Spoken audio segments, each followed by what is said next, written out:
Morning, everyone. How was everyone this morning?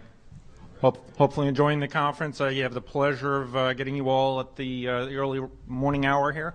So thank you for joining us. I certainly knew that things aren't that different across the border when the chief was telling me about the arbitration that he attended yesterday, and common themes throughout our service, regardless of where we reside and hang our hat. It's the same issues that we're facing.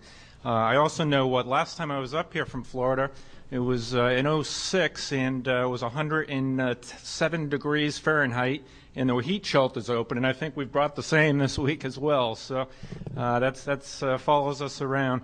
My topic today, and I'm very pleased and honored to be here, is cultural change within our service. And certainly there's a whole broad spectrum in terms of what that means to each and every one of us.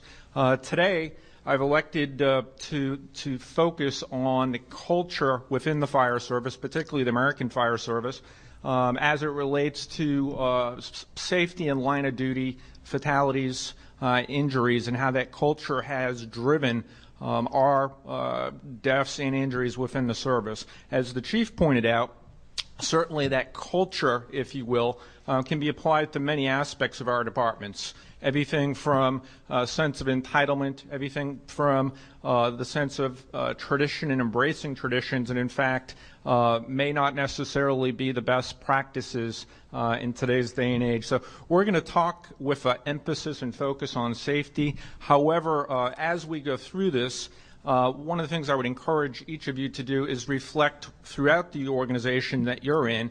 How does your culture drive not only safety, but each and every aspect of your service? And we'll go in and have a couple examples of that as we go through this. The only thing I want to add to the very flattering and nice introduction that I received is when I go to conferences, I always get people that look at me as if I have three heads when I tell them I work for a sheriff.